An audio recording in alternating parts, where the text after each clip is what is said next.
Tema divisivo, lo so, è molto particolare, ogni volta che ne parlo ricevo sempre diverse opinioni, però mi accorgo che i giovani sono veramente molto interessati a questo argomento e quindi ne voglio parlare perché sì, ok, magari le persone più anziane, quelle che ormai hanno vissuto la loro vita in questo modo, non trovano una via d'uscita a questo problema, mentre i giovani che pensano di poter cambiare le cose, vedo che sono molto interessati. Quindi oggi parliamo di una cosa che io chiamo la decristianizzazione dell'archeologia sarda.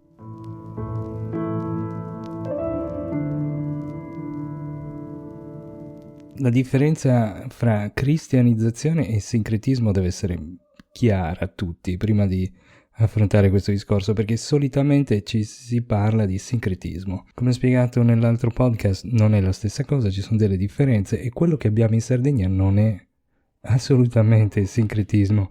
Certo, sincretismo significa utilizzare qualcosa di già esistente in altri gruppi di persone, quindi non deve essere per forza una religione, ma usare qualcosa di già esistente, utilizzato da altri, anche all'interno della tua religione. Quindi ho fatto l'esempio del triangolo, che è quello più semplice, ma ce ne sono tantissimi, anche come insomma il paradiso. Tantissime cose sono utilizzate da tantissime religioni diverse, quindi quello è il sincretismo. Invece la cristianizzazione è cercare di trasformare in cristiano qualcosa che non lo è. Quindi sì, possiamo dire che quando i cristiani hanno fatto la chiesa sopra il pozzo nuragico era sincretismo, ma nel momento in cui noi chiamiamo quel pozzo nuragico, diciamo quello è il pozzo di quel santo, allora in quel momento è cristianizzazione, perché stiamo attribuendo a un santo una cosa che non gli appartiene, quindi stiamo cristianizzando. Questo è un problema molto serio perché poi ci sono persone che non hanno idea. C'è addirittura un video su YouTube dove una persona dice che il pozzo di Santa Cristina è un pozzo cristiano. Quindi è un problema molto serio. Perché noi praticamente stiamo attribuendo, stiamo dicendo il pozzo di. Di significa averne proprio la proprietà. Quindi noi siamo talmente abituati in questo modo di chiamare i nostri monumenti che neanche ci pensiamo. L'altare di Santo Stefano, i nuraghi di Santa Barbara, il pozzo di Santa Cristina. Noi non ci pensiamo neanche più, ma stiamo facendo una cosa sbagliata ogni volta che parliamo di un monumento nuragico. Stiamo praticamente attribuendo quel monumento a una cosa che compare nella storia umana millenni dopo. Non c'è alcun dubbio che sia sbagliato attribuire a un santo il monumento preistorico. Di questo proprio non stiamo neanche discutendo se è giusto o sbagliato, è sbagliato.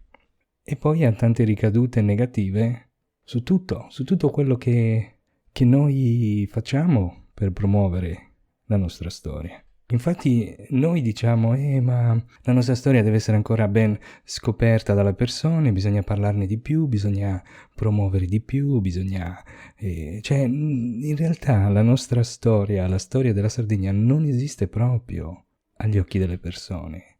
Non esiste. Non è che non riusciamo a promuoverla, ma non puoi promuovere Santa Cristina, Santo Stefano, Santa Barbara, Santa Vittoria. Come fai? Come fai ad avere un panorama così bello, culturale, antico, preistorico e ad averlo chiamare così? Adesso cercate di non arrabbiarvi, comunque io lo so, ci sono persone che comunque credono felicemente, vivono la loro vita così, però ci sono anche altre persone come me che vogliono vivere anche loro la loro vita felice, vogliono vedere anche loro il patrimonio culturale di cui fanno parte valorizzato. Chiamare un luogo preistorico con il nome di un santo cristiano è un errore.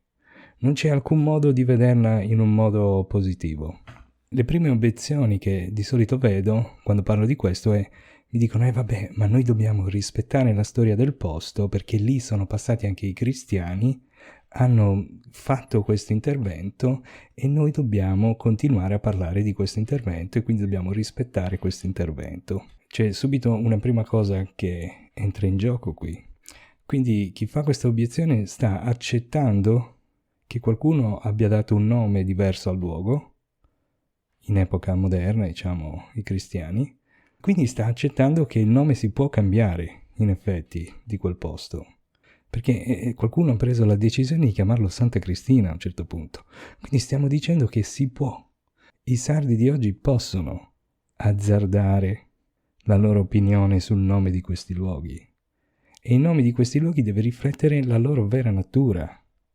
Non può più riflettere i santi di una religione, la religione cristiana che io rispetto tanto, però non ha niente a che vedere con quei luoghi antichi. Nulla. Hanno fatto una chiesa lì e basta. Non è sufficiente per dare il nome al monumento. Non è possibile, non c'è nessun futuro per l'archeologia sarda e per la promozione dell'archeologia sarda se si continuano a chiamare i nostri monumenti con i nomi dei santi. E se non è un nome del santo è il crocifisso, e se non è il crocifisso è il vescovo, e se non è il vescovo sono i frati. Oh, ma che roba è? Bisogna veramente iniziare a pensare a questo, a come farlo. Io ovviamente ci ho pensato tanti anni che penso a questa cosa, un passaggio graduale. Possiamo iniziare a togliere il D, che poi è uno dei problemi più importanti, e chiamarlo Pozzo Cristina, Nuraghe Barbara. Iniziamo così, qualche modo. Il Pozzo Vittoria di Serri, no. Iniziamo a dare importanza più ai posti.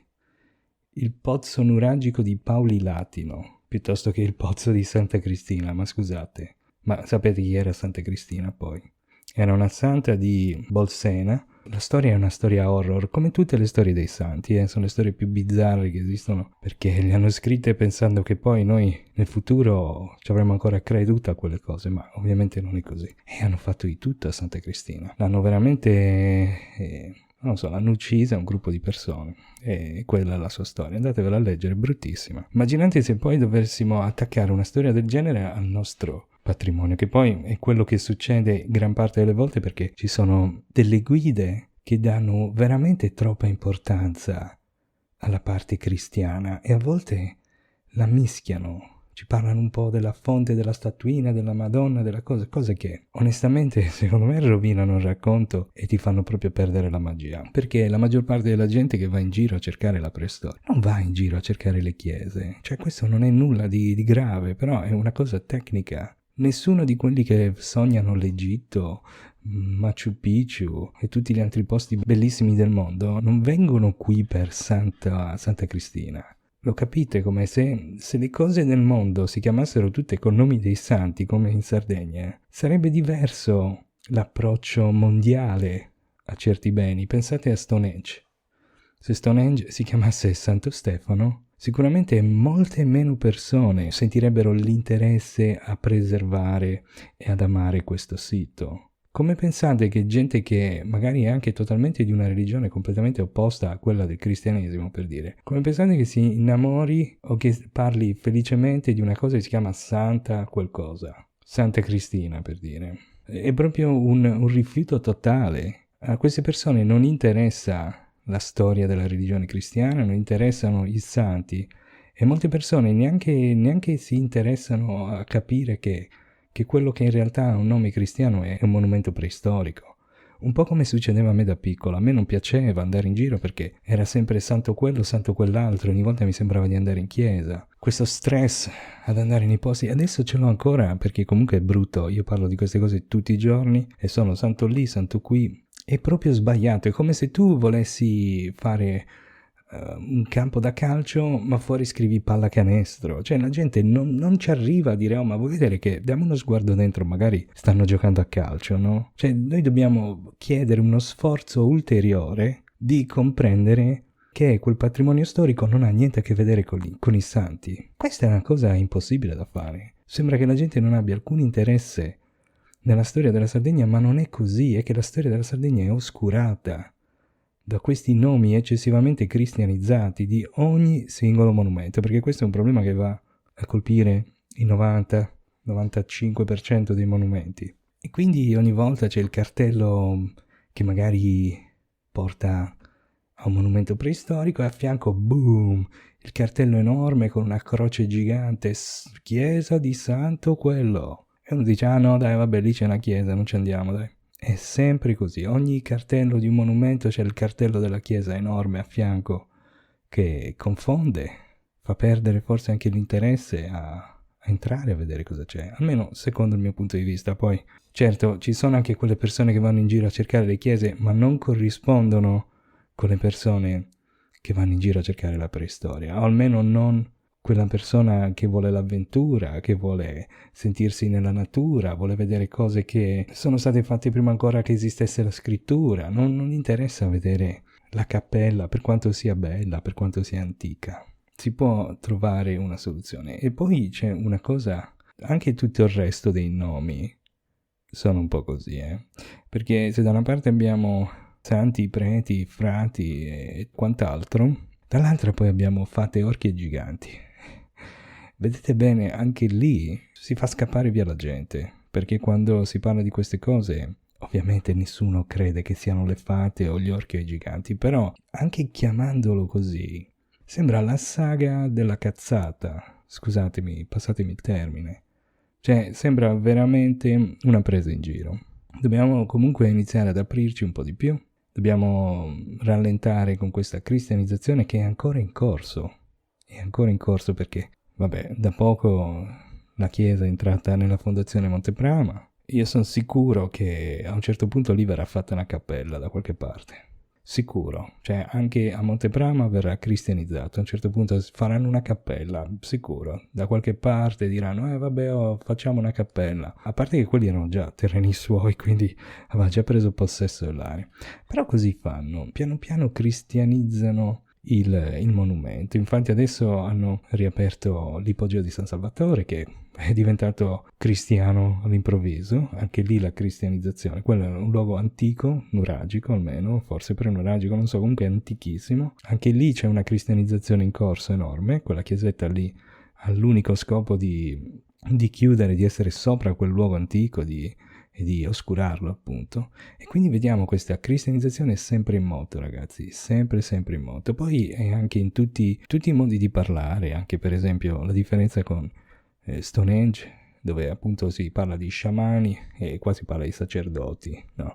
Anche se va bene la parola sacerdote, però la parola sacerdote implica una scuola, un percorso ben preciso, organizzato, con un'organizzazione ben strutturata. Diciamo che in quell'epoca non c'erano i sacerdoti, c'erano gli sciamani, più una vocazione naturale all'interno di una comunità, e quindi rende anche più l'idea chiamarlo sciamano piuttosto che sacerdote. Il sacerdote invece si avvicina più a quest'idea che abbiamo noi del sacerdote, no?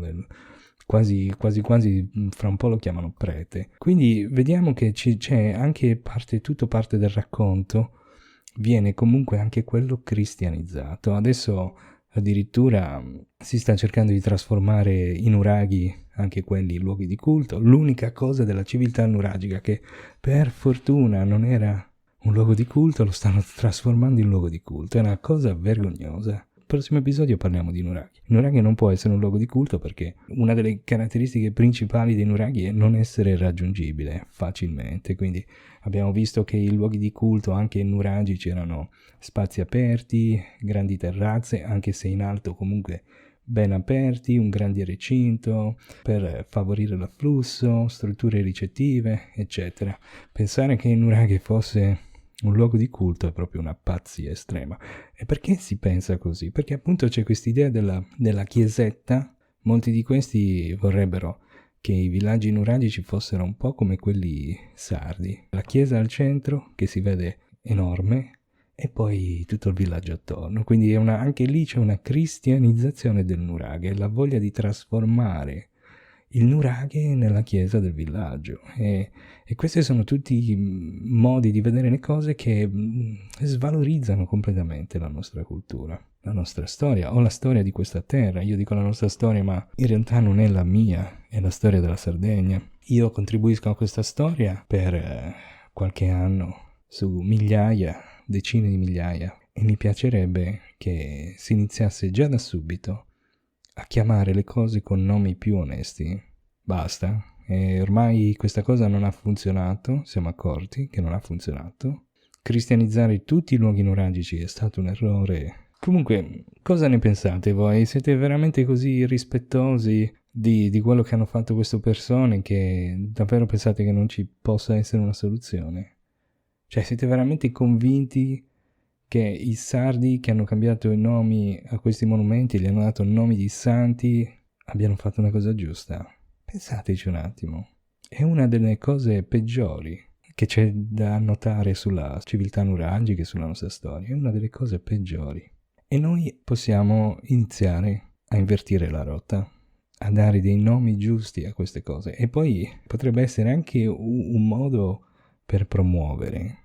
Dire, ragazzi, in Sardegna hanno deciso di togliere i nomi dei santi ai monumenti che rappresentano invece la preistoria. Certo, rappresenta le persone del paese, certo ci sono tutti i devoti che non mi vogliano male adesso, Può essere rappresentativo delle persone del paese, del gruppo che gestisce tutte le attività, di chi organizza le feste, i devoti che vengono a tutta l'isola.